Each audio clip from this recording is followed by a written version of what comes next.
Right now, here in Victory Outreach Manchester, we are privileged to have a speaker who's a national evangelist, national speaker.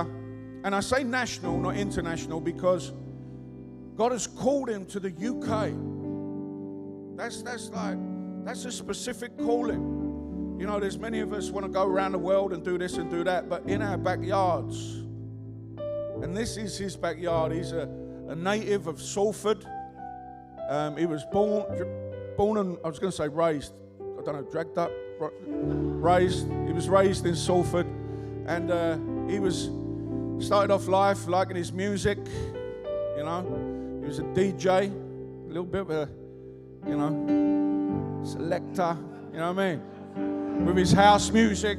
How many of you are old enough to remember the rave scene? Come on now. Headbands, whistles, and all that stuff. Praise the Lord.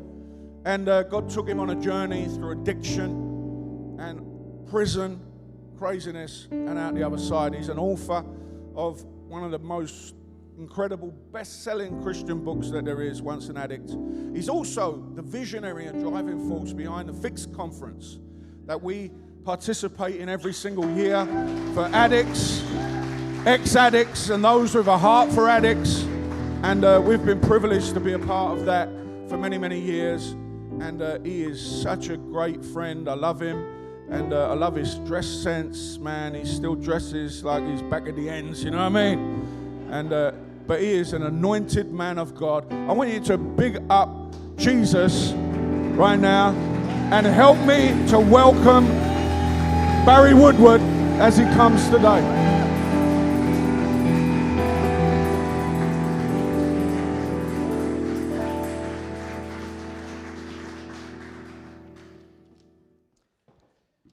Nice to see you, Nice. Turn to somebody near to you and say you're looking pretty sharp today.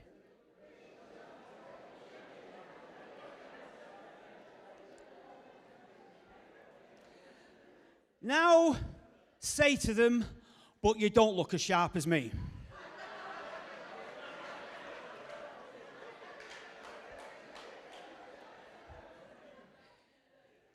If you'd been stood with that copper at the edge of that river, you'd have heard us. Earlier that week, I was practicing DJing while whizzing off my head on amphetamines.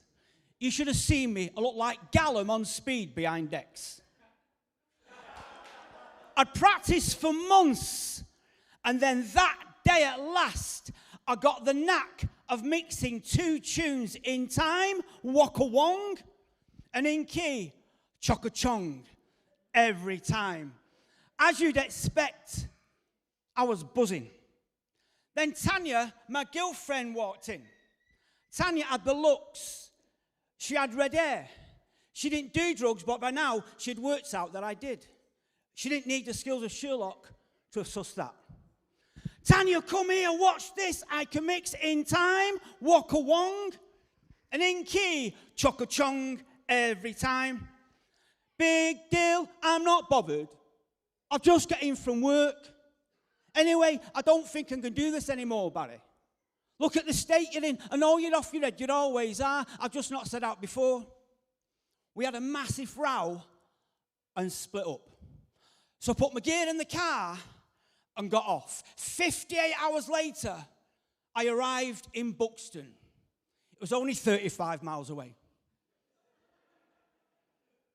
I was convinced that the big man upstairs had sent me there, and that now, tooled up with my Technics, turntables, and tunes, that I was going to be a famous DJ, and that I was going to make a record.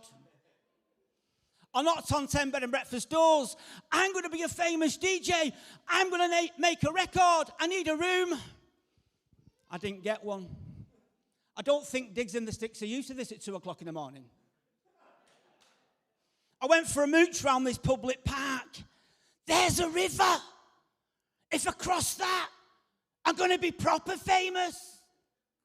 So I stripped off, got in, got out the other side. Then I came to this big old building with a glass door. Bang, bang, bang. A woman peeked through. You should have seen her face. She didn't give me a reminder. Do you blame her? Next minute, I saw a blue flashing light. Oh no, it's the dibble. So I legged it back down to the river. When I jump in there, I'm going to fall through the bottom and get away. So I jumped. But I hit the bottom instead. That bit was only that deep. Then that copper looked over the edge. He'd taken his hat off and he had a short sleeve shirt on. What are you doing in there like that? At this time, come here. He reached down to lend me his hand. Hey, officer, I'm going to be a famous DJ. I'm going to make a record. Hiya now, lad. Yeah, I just need a room. I think I can help you find one of them. And he did.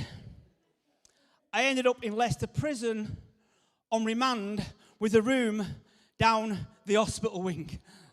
I wasn't well. I was damaged. I was on that broken path. Do you know that we all wind up on that broken path at some point? Because damage happens to us all. Damage caused by our own personal dramas. You'll find we've all been on that path. It's not just me. There was a sharp thinking fella on the scene in early Bible days called Solomon. He said, give careful thought to the paths of your feet. So, what helpful truths can be found if we grab his advice and take a trip back down that broken path? Let's go see. To kick off, that broken path is where repairs can get actioned. Picture this. You're driving a car and you stop at a T-junction waiting to turn right. Then a double-decker bus comes beside you and stops waiting to turn left. Then the bus sets off to turn the corner, but as it swings around, the back of the bus hits the side of your car so hard that it jolts you. But then the bus doesn't stop. The driver just carries on like nothing's happened. What would you do? Phone a friend? Get out and take a Facebook selfie? Check that didn't. My back's killing me. I can feel a claim coming on. A big one. Ow. Or would you bomb it after the bus like I did when it happened to me on Boundary Lane in Hume? Fast and Furious style in my 16-plate Focus. I put my passenger window down ready so you could smell the burning rubber as I did an handbrake turn in front of the bus to stop the driver. Ooh. Hey, mate. His comb over popped out. What? You've just hit the side of my car. No, I haven't. Yeah, you have. When you pulled out back there, you knocked into me, you pushed me right over. That wasn't me. Get off and come and have a look. So I got out. I went to the side of my car. Look at the state of that there. Look at all the orange and white paint in there. That's not off mine. Are you having a laugh? You can't say that's not off yours. Look, there's even some of my black there on that massive scuff on the corner of yours. That's not black. That's dark grey. That's black. Forged shadow black to be exact. How can you be so hard-faced? You banged to rights, mate. Looks like I am really, doesn't it? I better give me details then, hadn't I? When I got home, I phoned my insurance. A bus had just hit me and damaged the side of my car. Okay, sir, someone from our local body shop will be in touch to arrange to pick it up. Later that day, they came, they took my car away, and they repaired the damage. Do you know, in a similar fashion, God can repair the damage done to us, but he's the master repairer because he's able to repair damaged hearts. He's able to repair damaged emotions, and he's even able to repair the damage done to us by those hard-faced so-and-sos who try to deny it, like the bus driver with a comb over did. See, that broken path is where repairs can get actioned. Think about the damage that's landed you on that path. Listen, God can repair that damage. He can reach down to lend you his hand. A bloke in the Bible, Job, man, he was proper damaged by all the drama that had happened to him. But then God flipped the script. It says that God restored him and gave him back twice as much. See, that broken path is where repairs can get actioned. I was in that public park. It was way gone 2 a.m. Hey, officer, I'm going to be a famous DJ. I'm going to make a record. That broken path is where repairs can get actioned. And aside from this, that broken path can have an end point. Raise your hand if you've ever been the kind of person to write letters with a pen.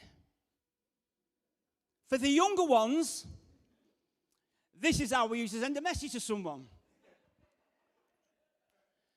Do you know, apart from those I wrote when I was in prison, I've only ever sat down once to write a letter this way. This was to me mum. It's the only letter I've ever sent her. I've still got the letter because our kid found it in a biscuit tin underneath my mum's bed after she'd died. I wrote this during a period on that path towards the end when I was a bit of a hostel resider. By this stage, I was so poor, I used to turn my Takini tracksuit bottoms inside out to get another 6 months out of them. If you'd been in that hostel in my room, you'd have seen me at that little table writing it. Hi, Mum. I thought I'd drop you a line to let you know how I'm doing. This Sally Army hostel is so much better than the one in Salford. It cost me 21 quid a week. I get my breakfast, dinner, tea, supper all in. And it's the best food I've ever eaten. Ma'am, I'm looking for a cheap black and white portable telly. If you see one about a tenner, let me know. I've been travelling around on my free bus pass, and I've asked our Kev to post me up the cheap bootleg tobacco, so don't worry about me up here. I'm fine. Love you, Mum. Baz. P.S. I bet you didn't know I could write letters, did you? As you can see, I was stuck on that broken path. Then God reached down to lend me his hand to take me off it. And so my days on there were done. Listen. Listen. Listen. That broken path can have an end point. Paul, out of the Bible, he was on that broken path more than once in the course of his lifetime, and he said, yet God rescued me from them all. Are you on that broken path? Because you've been damaged in some way. Maybe you've wound up on there recently. Or it could be that you've been stuck on there for some time. Listen, however long you've been on there, or even if you've been on there more than once, God can take you off that path. Same as he did with me. See, that broken path can have an end point. I was in that public park. It was way gone 2 a.m. Hey, officer, I'm going to be a famous DJ. I'm going to make a record. That broken path is where repairs can get actioned. It can have an end point, and that broken path positions you to get next to the broken. If you got chatting with Si, you clock his Stokey accent, his half gold front tooth, and his big heart for broken blokes. We first got chatting way back after I finished speaking in Dovegate Prison. That's when we first started working in jails, when my book, Once an Addict, came out. Then we started a project to give a copy of Once an Addict to every single prisoner in the United Kingdom. Right now, there's 94,400 prisoners behind bars in the UK, to be exact. We've sent 51,000 copies of Once an Addict out into prisons free of charge. And there's one small way you can help that, and with the rest of the work that we do in prisons, for every one copy of Once an Addict you buy today, there are some at the table at the back, we will then send 2 into prisons for free.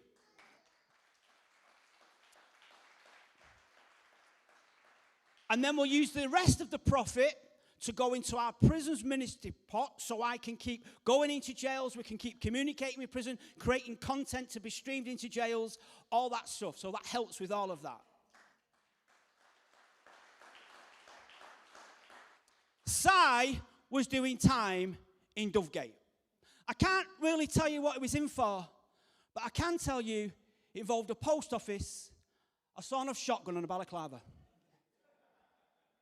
He was given a 12 stretch.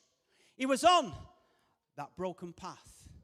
Then God reached down to lend him his hand when he was in his cell one night.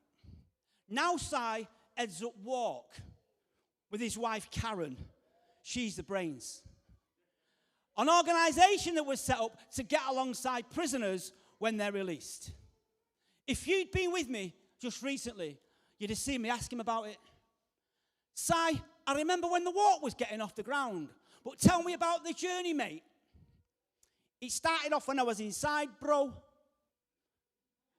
Towards the end of my sentence, I was working down the reception, and I kept seeing lads leaving, and within no time they'd be back, and I thought, you know, I've been on that path, the same one as them, but now God's got me back, so when I get out, I can do something to help. That was 8 years ago, bro. Nowadays, we've got a detox centre, a recovery home, 3 support houses, and 14 semi-supported apartments.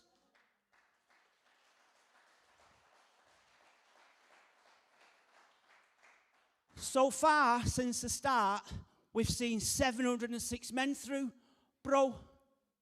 See? That broken path positions you to get next to the broken.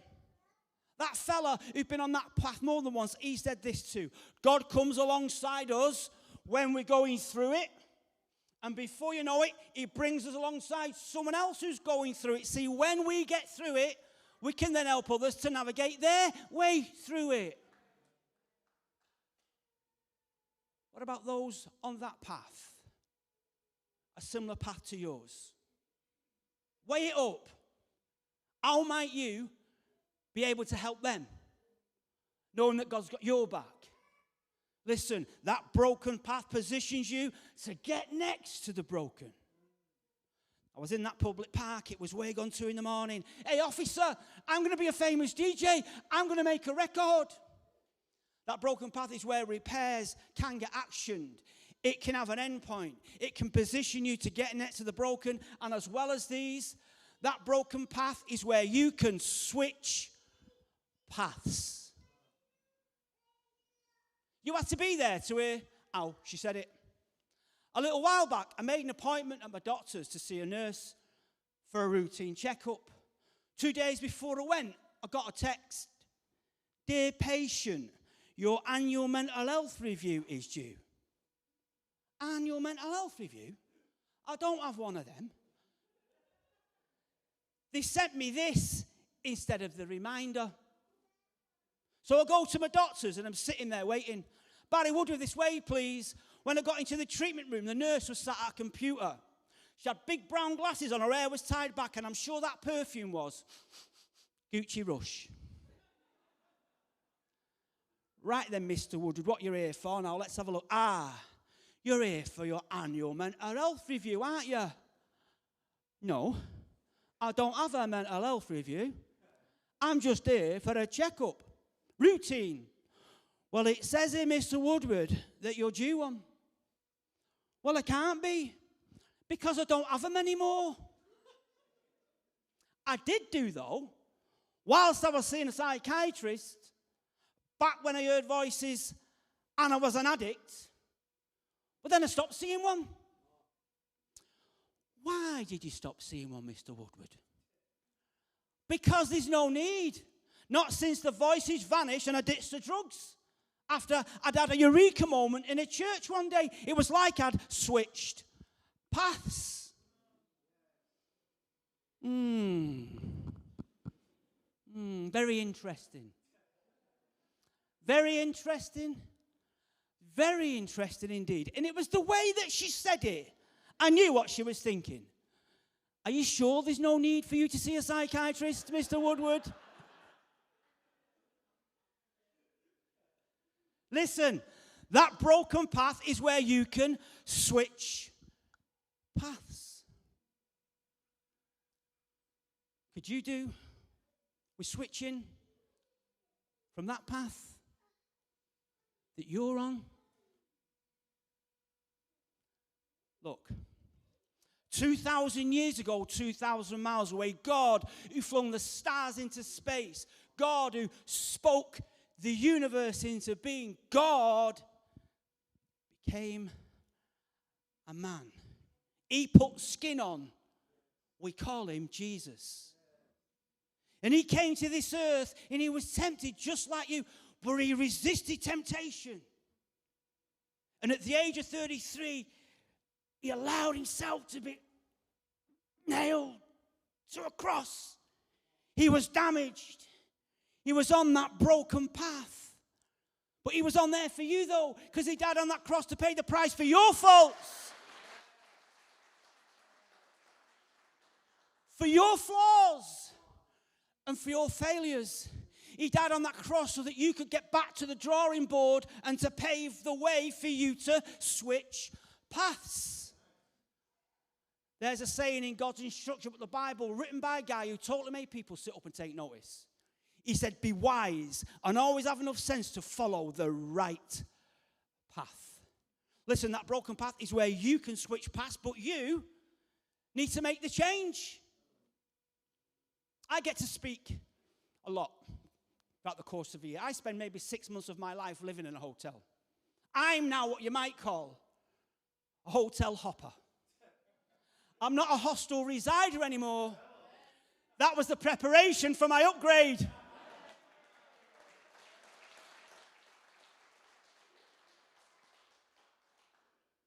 You know, once I got locked out of a hotel. Really late at night. I was locked out. Oh no, what a numbskull. What do I do? Bide my time out here until somebody lets me in? Or do I force my way in? It's late. Life is too short. Sack that. So I grabbed the handle, turned it, and I started jolting at the door, going crazy. You should have seen me. I was like a frenzied Jackie Chan. On steroids. After about an hour, the electric lock clicked, and the door sprung open. Oh, that was close. I'm knackered. Oh, there's no cameras out here, though. Imagine that clip popping up on your Facebook timeline. You know, this scenario is the same as us and God. We are that building. God wants to come in, but he will never force his way in, so instead, he bides his time until we open the door and give him consent to come in. In the Bible, it puts it this way: I stand at the door. See, he stands at your door. He bides his time outside your door until you open it and give him consent to come in. And when you give him consent to come in, he reaches down to lend you his hand. Listen, that broken path is where you can switch paths, but you need to make the change. I'm going to close out now by doing a spin back to that scene, me behind my decks.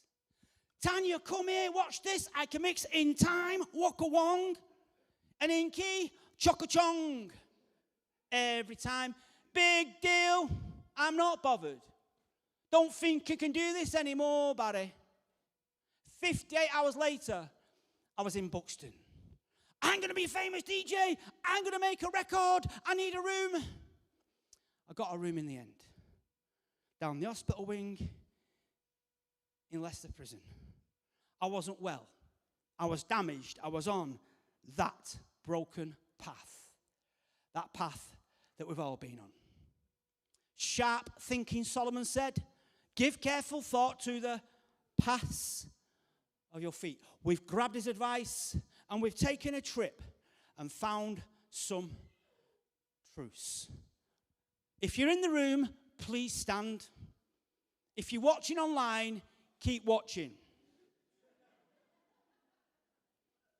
Listen up. Whether you're watching online or whether you're in the room. Right now, God is set to reach down to lend you his hand.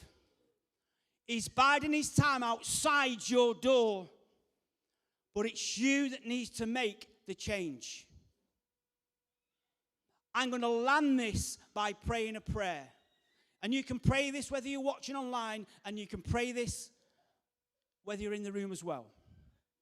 Two groups of people are going to pray this prayer with me. The first group, those people in this room, those people watching online, you have never given God consent to come in.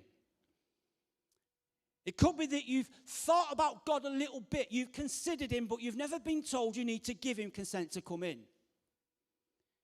It could be that you're searching for something. Listen, pray this prayer and see what happens. It could be that you've not given it much thought until now. It could be that you struggle with that step, the higher power step.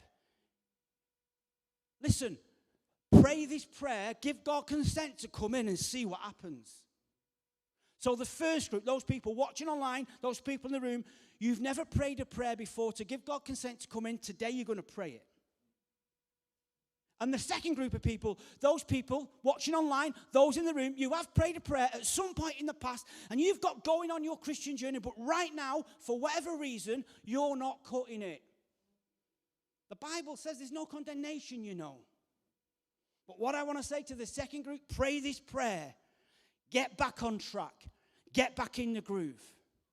And God will forgive and forget, and you can just crack on with the rest of your Christian journey. So they're the two groups, whether you're watching online or whether you're in the room. And everybody else in the room, you make up the third group. You're going to pray to encourage the first group and the second group. Are we ready?